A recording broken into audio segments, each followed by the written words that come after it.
So today we're going to cover social engineering. It's one of those things that, alongside of your passwords and managing your passwords, that you as IT professionals, either information security or just other aspects of information technology, need to be aware of, because at some point you're going to be the keeper of the keys to some very important systems. Consequently, you may very well become the target of a very focused attack. Any technology attack these days is going to be augmented with social engineering. We've gotten very good at putting mitigations in place for a lot of the technical systems that we have out there. An easy example is SQL injections. Such a huge problem that we actually have things put in place in the drivers and in the configurations of a lot of the server software that we use that mitigate against the kinds of problems that we see with SQL injections. The one thing we can't yet, no, I shouldn't say we can't, the one thing we haven't yet figured out how to address is the human facet in our information systems. That is still a huge, huge risk. And hackers know this. So anytime a hacker engages in a real world, red team or external hack, black hat attack on an infrastructure, it is going to be augmented with some social engineering. Anytime that you can add XKCD to a lecture, obviously I'm going to be all over that. And I really like this one. I mean, the context of his joke is a little different. He talks about it in the context of being a minor character in a heist movie or something like that. But this is an excellent example of social engineering. Don't assume that, it's a minor character in a heist. Assume that this is a person trying to get into the server room. And think about it. They're not even asking. They're saying, I need to get into the server room. Let me in. They haven't asked if they can get into the server room. They haven't asked this person if they can let them in. They're saying, do you have a key? I need you to let me in. And if this person allows it, not only have you let someone into the server room, but they've got a toolbox full of tools. So this is a huge, huge risk right here. And this is one of three common attacks that we often see that involve social engineering and people in industry. So we'll see more of this. But I really like this cartoon. Okay? It's nothing new. Social engineering, social manipulation has been around for a very, very long time. We often see it in the business world. If you ever watch Marketplace on CBC, you sometimes see some examples. One time they had this example where they brought in a technician to fix and do a service. It wasn't a fix, it was to do a service on a central air conditioner, one of those units that sit outside. They serviced it, they topped up the Freon, it was running perfectly, and then they brought in something like 5 technicians to take a look at it, to do like a free assessment. All 5 of them recommended topping up the Freon in the air conditioner. This is a common thing because they can charge for that service, right? I can remember back in the day when I was a building maintenance person for a couple of months. One of my tenants was out of town, and we needed to get into his apartment because he left the stove on. We called a locksmith in, and the locksmith, and because of the pandemic, you didn't have this opportunity, but in the past, after we do the risk class, I give a class on lock picking with the students so that you can actually see how to pick locks. So I know how to pick locks. I've known for a very long time how to pick locks. We called in a locksmith to come look at it, and right away I could tell that this locksmith was lying because I know how to pick locks. He was just faking through it so that he could drill out the lock, spend some time, replace it, sell some hardware, the whole gambit, right? And there's always mechanics as well. There's tons of videos of mechanics making vehicles worse so that you have to come back and fix a different problem in the future. Of course, phishing is a huge problem. We see that a lot, where you get an email pretending to be from either your financial institution or hopefully a financial institution that they hope that you might be a member of. And there are tools. When we take a look at Kali, there are actually a whole set of tools for doing organized campaigns, social engineering campaigns. Let's see if I can quickly fire one up for you so you can just see that. Um, I'll fire that up. You don't have to fire up Kali, but I'll bring it up so you can see it. Okay. I don't know if you guys did that Windows update on the weekend. Oh, and I'm recording this, so I can't even express exactly how happy I am that Windows changed everything. It blew out all my settings, wiped my desktop settings, my color settings, just messed up everything. Love you, Microsoft. Anyway, we'll get to that in a second, and I'll try and show you some of the tools that Kali has for doing a social engineering campaign such as phishing. And it doesn't matter if the bank that they're telling you that you need to check on is relevant or not. The whole thing is a shotgun approach.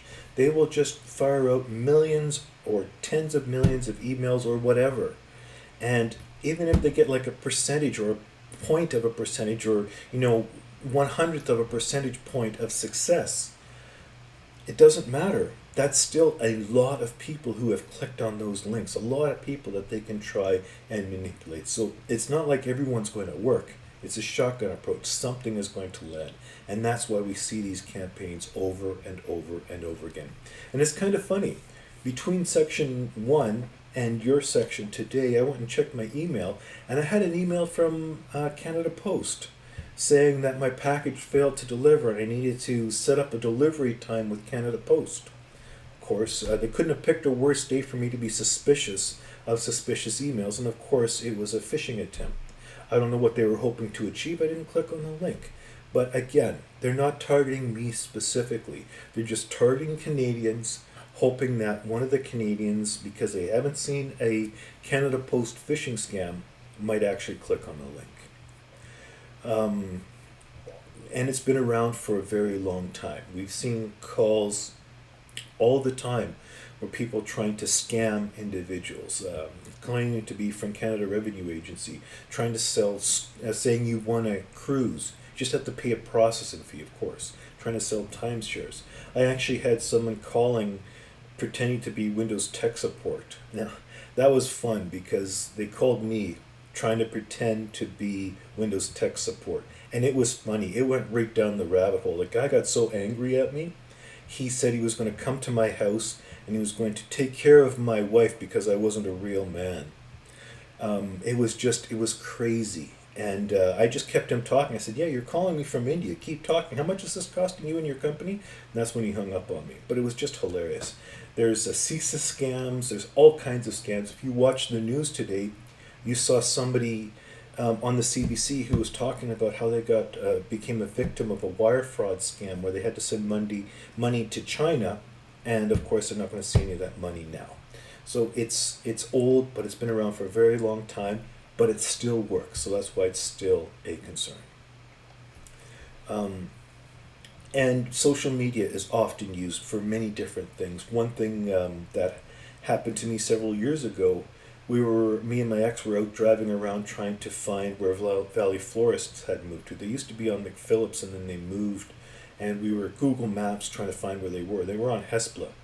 But Google Maps showed that the business had permanently closed, and that didn't make sense to us. So we called them, and they said, no, we're open. And we said, well, you're on Google Maps, you're shown as permanently closed. And they got angry at us, like it was our fault or something like that.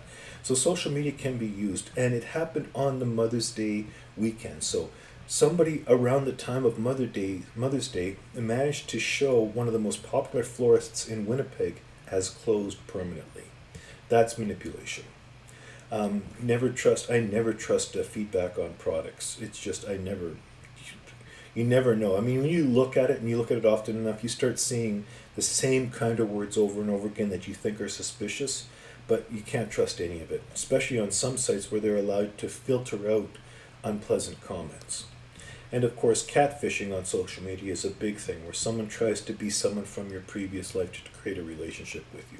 Again, keeping in mind that at some point in your careers, people are going to try and get close to you because they need access to the systems you have access to. Photoshopping is a big thing. Deep fakes are the next level where they're doing, video manipulations. And we see this all the time. Social media posts that trigger an involuntary clickbait is a huge thing. We used to have a thing where Twitter feeds were being displayed on news broadcasts or sport broadcasts. They don't do that so much anymore. But there used to be people who would, they would just post a tweet to their feed or, use the hashtag and it would appear on a live stream without being filtered. They no longer have that. And again, it's nothing new. I mean, I can remember when I was in school, back when we had to fight the dinosaurs for a clear path to the roadway. Students used to, there was always a thing that someone's going to pull a fire alarm during exam weeks to get out of having to do an exam. There's also swatting, which is where you call the cops on someone else. We see this in the gaming world for some reason, but it's actually resulted in the loss of life, so we see it far less now. But I had a buddy also report bad drivers to police. If he's driving to work and someone's just a complete ass on the road, he would call them and the police would follow up and possibly do a traffic infraction.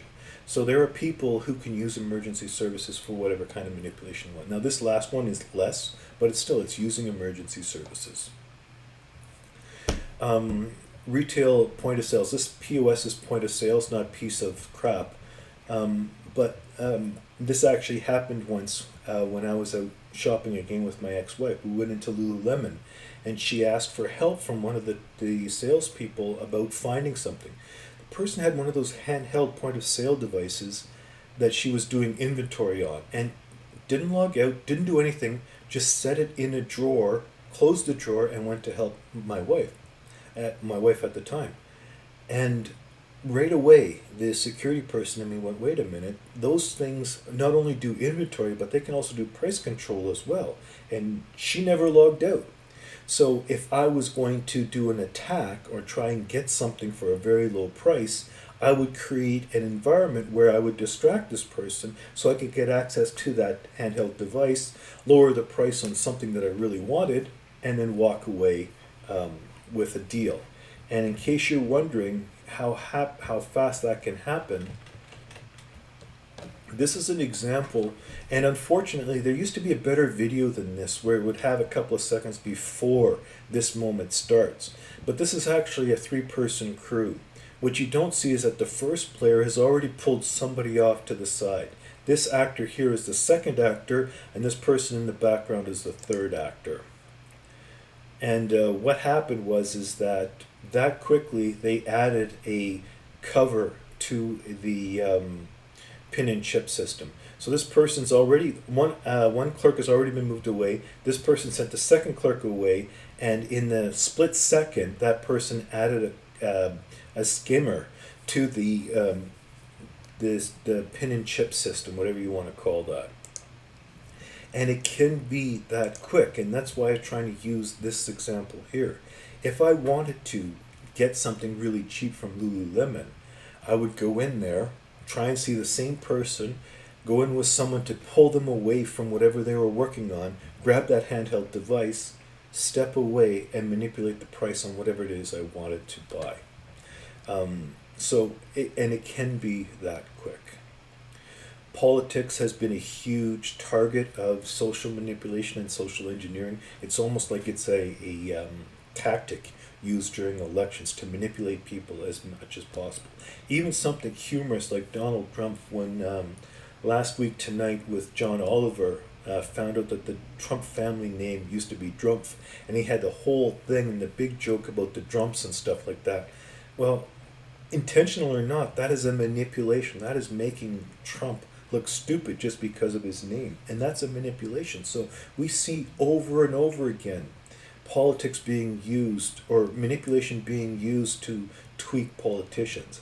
There was a quote that came out a long time ago attributed to Trump that said if he ever ran from party in the federal election to become president, he would run with the Republicans because they are easy to manipulate. They're so stupid that they would just vote for him. A check on Snoops, and Snoops looked into it pretty thoroughly, revealed that he probably never made that quote, but it was attributed to him so that it could create animosity between him and the Republican voting public. So Politics is just rife with manipulation and misdirection. Also, we see it in the technical world as well. Now, if you want to release an Apple product on the Apple Store, you have to use their libraries, their Xcode libraries for your development. Well, people who wanted to develop apps in China had to download these libraries, which took a long time because of the firewalls and all the content was in the US servers. So what some industrious young person did in China was they created a clone of these libraries to allow people to download them from within China. But of course, they put some malware and some backdoor stuff in the code that they had in the local repository. And so all these people in China would download these libraries, develop their apps, release them, and some of them actually ended up in the Apple Store with this compromised Xcode libraries sitting in the background being used. And this concern here actually reflects something that developers have had as a concern for decades. Developers have always been a little suspicious of compilers and main libraries that compilers use. They've always thought, or in the back of their mind said, wait a minute, people say, well, what if they put a backdoor in the compiler? What if the government, big G government, put a backdoor in the compiler or in the supporting libraries, and I'm compiling that backdoor into my application, and then at some point in the future, they can just launch that backdoor attack. So this kind of concern actually represents the kind of concern developers have had for decades, basically. And we've already talked about this, but all these things apply directly to you, because at some point in your careers, you are probably going to become the keepers of some pretty significant information technology assets. You're going to be the keepers of the code, and they're going to want to try, somebody's going to want to try and compromise that system.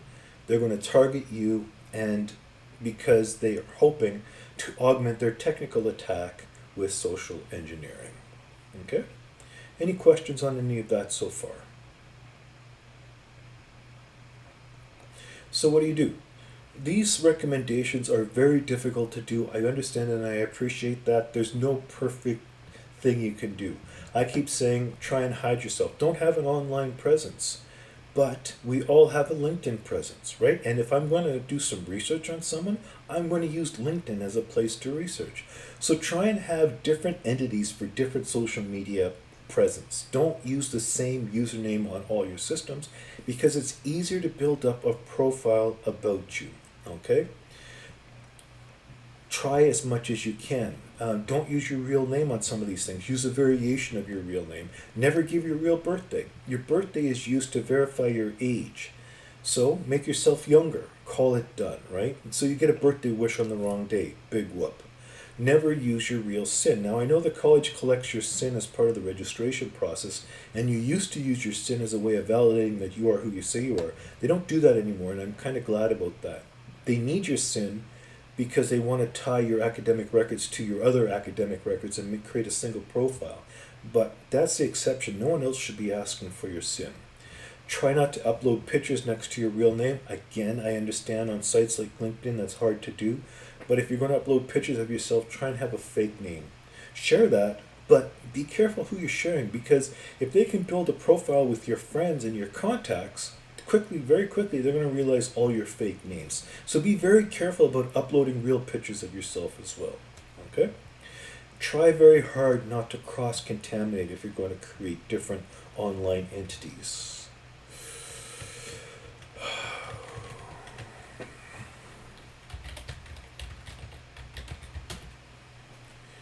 When you take a look at Kali, if you take a look at the set of tools that are available to you, exploitation tools, no. Social engineering tools is right there. There's actually a series of social engineering tools that are available to you that you can actually start going through. One of them is a social engineering toolkit. I'm not going to go into it, but these toolkits will actually, there are some out there that will actually go through and start combing social media based on email addresses, based on LinkedIn profiles. They'll just start combing and searching and trying to find as much as possible. So there are actual tools built on doing social engineering and social manipulation. Any questions on that? If you are going to try and hide yourself, one of the ways you can audit your success is to try and Google yourself. Obviously, with the sheer volume of data in search engines these days, you're going to have to use some Google Dorks to really drill into it. For example, when I Google myself, I have to filter out Stephen Jay Gould, and I have to filter out a dentist, and I have to filter out the bassist for Weird Al Yankovic's band, because they're all named Stephen J, and they all spelled the same way as me. So you can pretty quickly start filtering out false results and start dialing in exactly information about yourself. Okay? Keep in mind, however, that with SEO, search engine optimization for searches, Google is always changing its algorithms. So the search that you do is going to become more and more difficult. So you might actually want to not just Google yourself, but use other search engines such as Bing. And it pains me greatly to recommend Microsoft Bing, but nevertheless, here we are. So I said when I showed you that first slide or the second slide about 3 common ways that you may experience social manipulation. One, this is probably my favorite, and this is often used. You will see this on reporters who have asked hackers to hack them. Often, this is the first thing that you will see happening. First off, a little bit of research will happen. They'll try and find out, like if I'm going to try and attack a company, I'm going to find out who the admin assistants are, and I'm going to try and find information about the most senior admin assistant I can find in that organization. Because 2 things. First off, admin assistants often have the same access to systems that the people who is their manager, the same kind of access that they have so that they can work on their behalf. Also, an admin assistant's job is to be helpful all day long. I mean, that's literally their job, is to help somebody. It's in the name of their job description. So I would try and find out information about these admin assistants. What are they interested in? Like, do they like pugs? Do they like, knitting? Do they, what do they like? Are they into fly fishing? I'm looking on my desk and I've got yarn and I've got fly tying materials.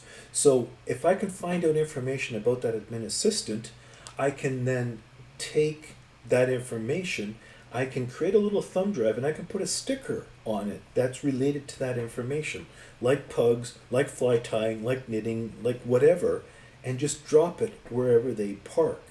Of course, I need to find where they park, so I can come back the next day and there's a little thumb drive when they get out of their vehicle in the morning. And they get out and they see this and they say, oh, somebody lost a thumb drive. Oh, they're interested in pugs. I'm interested in pugs. Somebody at work, I can have a new best friend. I'm going to find out who this is. They go in, they plug it into their computer, and next thing you know, the lights go out. That's one example. Another example, as I showed earlier, is a technician walking into an organization saying, you know what, I need to do something. I'll only be 5 minutes, thanks. They don't even ask permission. They walk in with a tool belt or a box of tools. You have no idea what they're doing. And at the end of the day, do you even know what an MTS or a Shaw employee work badge looks like? Probably not, right? Also, you have suspicious similarity with someone you just met, either online or in a bar. You just click and they seem to be way out of your league otherwise. Be very suspicious if you're involved in something very important and it happens at the exact same time. Yeah, it's possible your life is just working out perfectly, but always be suspicious. Some examples: reverse social engineering. That's when someone says, hey, you're being manipulated, let me help you. I will help protect you from this social engineering manipulation. Be very suspicious of that. Piggybacking, that's basically when somebody unlocks a door and someone goes in behind them without actually being valid. People do that in organizations as well. Like they'll have card access and then someone will walk in right behind. And like it's the most natural thing, right? And now they're inside your organization and they've got like a briefcase or a backpack full of you don't even know what. Spear phishing is kind of phishing campaign where they target someone specifically. That's really what we're talking about here, is when someone starts targeting you specifically. That might be a spear phishing campaign. Another example is whaling, where they just try and target the higher profile targets, when someone's targeting the CEOs, the C-suite members of your organization. We've talked about catfishing. Bait clicks. Somebody posts something that is just so shocking or so engaging, you click on it without thinking. That's another tactic of social manipulation. And old school. I mean, everybody knows that the King's Head is a bar where a lot of technical people hang out. So you go there and you look for your target in that scenario. Another example would be there's a bar on Market called Saddle on Market or Saddlery on Market. It's where a lot of the people from Skip the Dishes hang out because Skip the Dishes is right there. It's in like the next building down or something. So a lot of them go to the Saddlery on Market restaurant and pub. If I wanted to target Skip the Dishes, I would go to that bar and I would start looking for targets in that environment. And then I would, start making friends. Obviously, not me, I'm not pretty enough, but I would find somebody pretty to engage in someone who looks really awkward, who could be an easy target of manipulation. That's the kind of thing. Any questions on that? This is a bit dated, but it gives you the kind of idea of scams. These are Canadian numbers, these are Canadian results. It's from a couple of years ago, but it gives you the idea to the scope and the depth. And this is just reported ones. There's far more that haven't been reported, so you can't consider this as an absolute number. This is a subset of the results, even where the results are known, which isn't always the case. And as you can see, it can be quite shocking.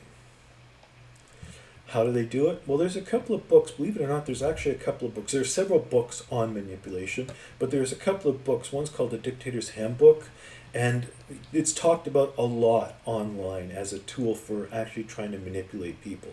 Another one is called The 48 Laws of Power. Now, this is an interesting example in that it'll have some laws that disagree with other laws, but it doesn't matter. It gives people the tools necessary to start manipulating people. There are other books as well, but those are the two I see referenced the most. Some people just go online and practice. It's that shotgun approach again. You go to chat forums and you just start talking trash and try and manipulate people and then back off and then manipulate and then back off and then manipulate just to keep them going. See if you can manipulate them as much as possible. I used in one of my previous lectures a cartoon from a website called userfriendly.org. And back in the day, the chat on that site was great. You'd be engaged in conversations. It was a great place to engage in conversations.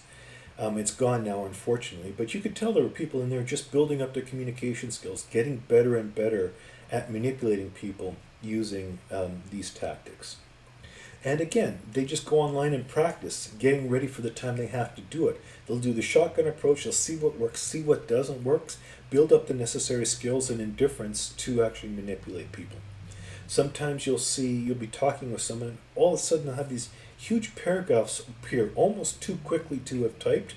Well, either they're working from a skit and they're copying and pasting, or you're having a conversation with a bot. We talked about this when we talked about Ashley Madison and how it was compromised. Sometimes, you're not actually talking to who you think you're talking to. They're working from a skit, or you're talking to a bot. A lot of them will use law enforcement tactics, and I'm not talking about kicking down doors, but law enforcement have a lot of tactics for manipulating and talking to people. Using force, using friendship tactics. There's a whole school of tactics that law enforcement use for interviewing suspects and trying to extract confessions. And some people engaged in online tactics will use those tactics as well. And it will, of course, be augmented with research, even things like LinkedIn. So as much as possible, try and keep yourself isolated from your online activities. So what can you do? Well, this is actually one of the more important slides in the whole presentation. Training, training, training. Just keep training your staff. Do audits, throw out some false stuff, see what happens, see who clicks on it, but don't punish. You need to create a culture of support around this. Now, if you have somebody constantly failing, well, then you need to talk about it. But one of the reasons that social manipulation and social engineering works is because these bullies rely on shame. If they can shame you and they get you off your game, then they can build on it and build on it and build on it. By removing that support, by removing that ability for them to shame you, they lose that strength. By creating a culture of support, you create an environment where there isn't shame when somebody screws up. And when you have that, the power that these bullies, these social engineering, these social manipulators have, it's all gone. So training, audits, but create a culture of support as well. Make sure that your users understand that the longer you empower them, the more power they have. Um, when you take a look at some of the young people who have taken their lives because of cyberbullying, it was because they were so embarrassed by what happened, it just escalated and escalated and they had nowhere to go. They had no support mechanism to help them, and it just became a spiral, and then they ended up having to take their lives.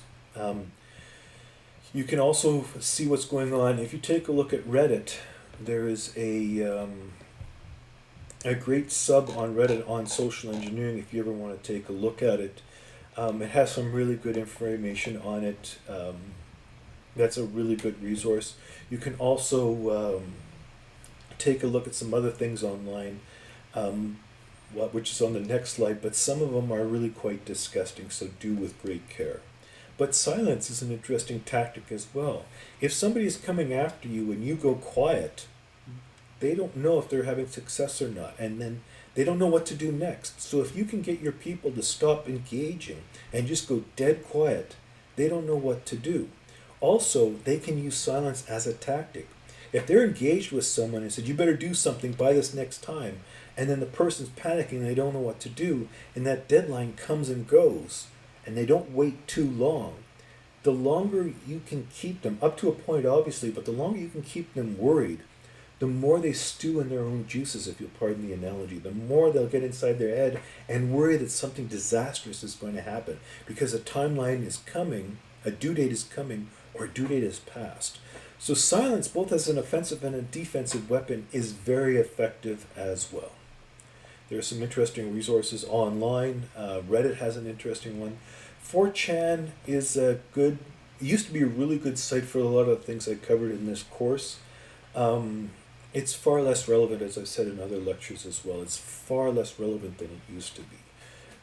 But you can still go there and see how people talk to each other and see the kind of tactics that these guys use to bully each other, to dominate, to get people to back off. It's just it's like a horrible world that teaches you some really interesting things.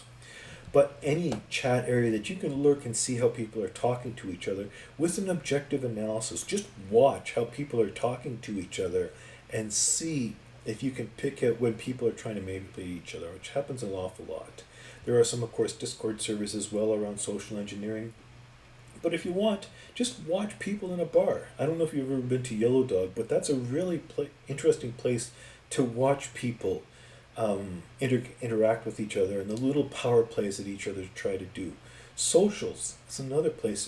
It's surprising how interesting it is to watch people at a social. If we ever get back to that world, and I think we will. Any questions on any of that? Does that make sense? Yeah, it makes sense. Okay, so you can expect some questions on social engineering on the midterm exam. Do you want to talk about the midterm exam right now? Sure. Okay. So you all got your, yeah, it's kind of moot, I guess, because you've all got the assignment done, so, but the other class, it didn't. If you take a look at the quizzes area of Learn, you will see that there is a midterm self-assessment exam. It does require the lockdown browser. It doesn't really require the lockdown browser anymore. But if you take a look at this quiz, you can actually start this quiz and take it as many times as you want. You can go through, it's like 26 questions? Yeah, 26 questions. They're all true, false, or multiple choice. You can go through and do this quiz over and over and over again. It gives you an idea of the topics that are going to be covered in this exam. It's not complete. There are going to be far more than 26 questions on the exam, and they're all not going to be multiple choice or true, false. There are going to be short answers, there are going to be long answers on this exam. And any of the content that you see in the areas that we have already covered are fair game. Any of these topics, except for the really technical ones, are fair game for the exam.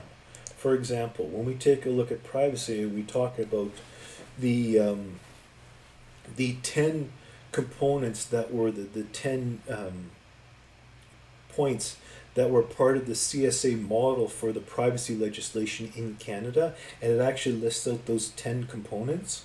I like exam questions like that because if you really study, you will get most of them right.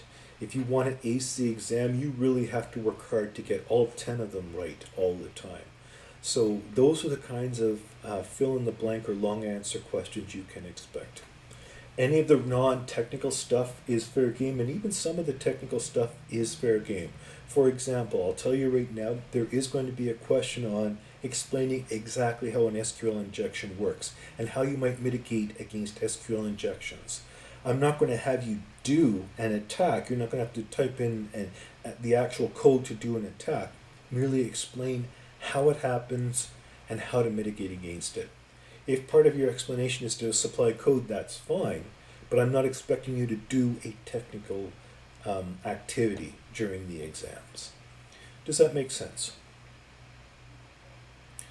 Any questions? I think so. Any questions on any of that? Okay. Well, other than getting a list of all the questions beforehand. Yeah, that's not going to happen. I appreciate the ask, Jeremy, but that's not going to happen. Any other questions? Okay, so the exam is next week. Our class on Wednesday or Thursday or whenever it is, I'm hoping to do the OWASP activity. It's not going to be on the exam, but it is a competency, and it is a really good project and a really good site. So that's what I'm planning to do in our next class together. As of today, however, that is the last topic to cover before the midterm exams. Alrighty? Alrighty. All right, I'll talk to you guys later. If you want to redo the assignment or top up the assignment and resubmit it, that's fine. But all of you have completed the assignment that was due today, so congrats. You've got 20 minutes for yourself, and we'll see you later this week. Bye-bye. Great. Thank you so much. Thanks. See you. Bye-bye.